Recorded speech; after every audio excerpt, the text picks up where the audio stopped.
Spécialisée, aromatisée, moussée, pas chère et nutritive, la bière représente bel et bien le culte du plaisir et du bon temps entre amis. Cette boisson a traversé notre histoire, façonnant notre culture et façonnée par le temps et le savoir. Historiquement, au temps des grandes civilisations anciennes, c'est les Babyloniens qui ont brassé les premières cuvées de bière en 8000 avant Jésus-Christ.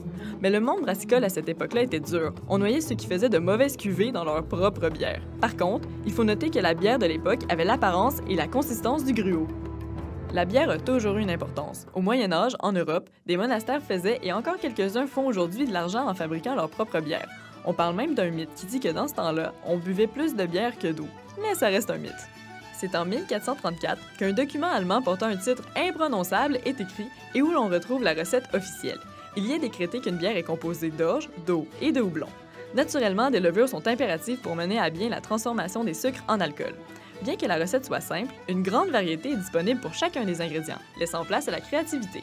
Traditionnellement, 5 étapes sont essentielles à la fabrication de la cervoise. On voit principalement le maltage, l'empâtage, l'extraction du mou, la cuisson du mou et la fermentation. De façon moderne, le procédé n'a pas changé, mais les moyens technologiques actuels avec l'ajout de certaines étapes permettent l'affinement du processus.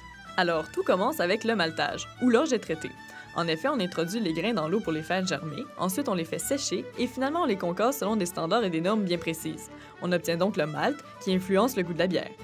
Par la suite, on passe à l'empâtage. C'est ici qu'on mélange l'eau chaude et le malt à la manière d'une infusion de thé.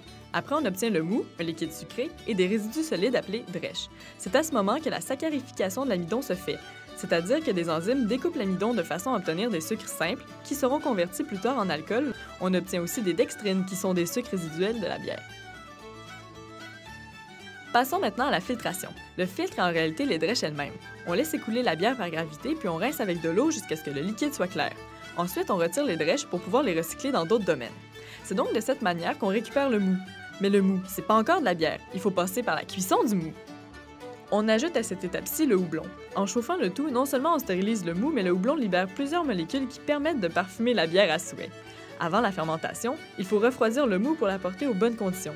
C'est important pour que les levures fassent leur travail de façon optimale. C'est grâce aux levures, qui sont des micro-organismes se nourrissant des sucres, qu'on obtient naturellement de l'alcool et du gaz carbonique. C'est eux qui permettent d'obtenir la fameuse bière. C'est le principe de la fermentation, qui peut prendre plusieurs jours. Et on passe à la maturation. Se faisant dans des tanks de garde, la durée du séjour prend habituellement quelques semaines. C'est là qu'on obtient la saveur finale. Mais pour plaire aux consommateurs modernes, une autre étape est nécessaire. En effet, en sortant, la bière est trouble, donc on la clarifie avec une centrifugeuse et on obtient une magnifique boisson limpide. On peut passer ensuite à l'embouteillage pour pouvoir la transporter à l'endroit où on le désire. Vous connaissez maintenant bien les rouages du procédé de fabrication de la bière. Pourquoi pas complexifier le goût et augmenter l'intérêt de la dégustation avec de nouvelles arômes fruités, sucrés, exotiques, mais faut pas exagérer. Que c'est bon, prendre un verre de bière avec la cuisinière dans un